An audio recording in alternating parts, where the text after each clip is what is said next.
निश्चित तौर पर बीजेपी से जो डील करके आए हैं वो आगामी चुनाव के समीकरणों से बीजेपी को भी महत्वपूर्ण लग रही है। अगर बीजेपी ने ये या फिर दिल्ली में जो बड़ा फैसला हुआ है और अजीत पवार को वित्त मंत्रालय दिया गया, ये स्पष्ट तौर पर यह निर्देश करता है कि आगामी चुनाव में किसी बड़े समीकरण के बारे में बीजेपी सोच रही है। ये बात सिर्फ महाराष्ट्र की सरकार को चलाए रखने की नहीं है, ये बात है बस बिल्कुल दहलीज पर खड़े हुए आम चुनाव की।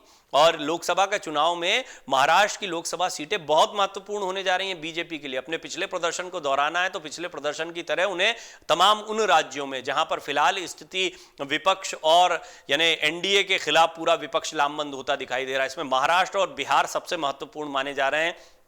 पंचायत चुनाव के बाद कुछ इसी तरह की दावेदारी अब ममता बनर्जी कर रही हैं। पंजाब में जो मुश्किलें पिछले चुनाव में नहीं थी वो अब हो गई हैं, क्योंकि आम आदमी पार्टी बड़ी शक्तिशाली पार्टी हो चुकी है। अब यहां पर जनता के सामने एक विकल्प है। उपचुनाव में भी उसका जोर देखने को मिला है, तो यहां हल्के में नहीं लिया जा सकता है। पंजाब, बिहार, दिल्ली में क्या समीकरण बनते हैं कांग्रेस। हालांकि अभी तक देखा गया कि आम आदमी पार्टी को विधानसभा चुनाव में रिस्पांस मिलता है, लेकिन लोकसभा चुनाव में वो नहीं मिल पाता रिस्पांस जो कि उनको विधानसभा में जिस तरह का क्लियर मैंडेट और मेजॉरिटी मिलती है। यानी यहां पर प्रधानमंत्री मोदी का चेहरा चलता, लेकिन दिल्ली, पंजाब, बिहार, महाराष्ट्र और पश्चिम बंगाल ये वो राज्य हैं जहां पर पिछली बार बहुत अच्छा प्रदर्शन बीजेपी ने किया है।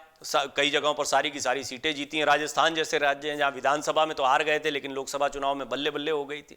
ये चुनौती बनने जा रहे हैं इस बार। इसमें महाराष्ट्र, बिहार, इन दोनों की सियासत आने वाले दिनों में कई करवट और बदल सकती हैं। लेकिन फिलहाल सबसे बड़ी खबर यही है कि अजीत पवार को वित्त मंत्रालय दे दिया गया है। इसके बाद एक नई चुनौती से एकनाथ शिंदे को जूझना पड़ सकता है। सरकार कंफर्टेबल दिख रही है, सरकार के पास पर्याप्त संख्या बल दिखाई देता है, लेकिन एकनाथ शिंदे का क्या होगा। इसलिए हमने कहा कि एक तरीके से अजीत पवार जो है वो एकनाथ शिंदे पर भारी पड़ते दिखाई दे रहे हैं।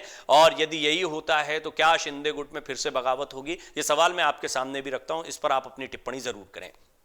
अजीत पवार को वित्त और योजना विभाग की जिम्मेदारी सौंपी गई है। छगन भुजबल को खाद्य और नागरिक आपूर्ति विभाग सौंपा गया है। बिना किसी विवाद के कैसे ये सब कुछ हुआ, ये भी थोड़ा सा समझ लेते हैं। एनसीपी सूत्रों ने कहा कि अजीत के गुट के आने और शिंदे फडणवीस सरकार में शामिल होने से पहले ही व्यवस्था कर ली गई थी। सीएम एकनाथ शिंदे के नेतृत्व वाली शिवसेना अजीत के खेमे में आने के लिए जरूरी नए सत्ता समीकरण पर सहमत हो गई।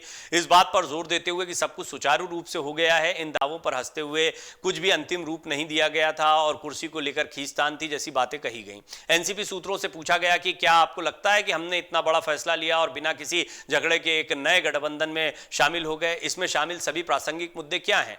18 जुलाई को एनडीए की बैठक, दरअसल उन्होंने 18 जुलाई को दिल्ली में बुलाई गई एनडीए बैठक में एनसीपी की भागीदारी की भी पुष्टि की। अजीत और प्रफुल्ल पटेल एनसीपी का प्रतिनिधित्व करेंगे, जो कि बीजेपी के साथ उनके गठबंधन को मजबूत करने का प्रतीक होगा। अमर उजाला अब आपके टीवी पर भी। अपने स्मार्ट टीवी पर यूट्यूब पर सर्च करें अमर उजाला, चैनल सब्सक्राइब करें और देखें ताजा खबरें, वो भी HD क्वालिटी में। और हाँ, बेल आइकन दबाना ना भूलें ताकि हर खबर हो आपके घर। अमर उजाला, निष्पक्ष, निर्भीक, निरंतर।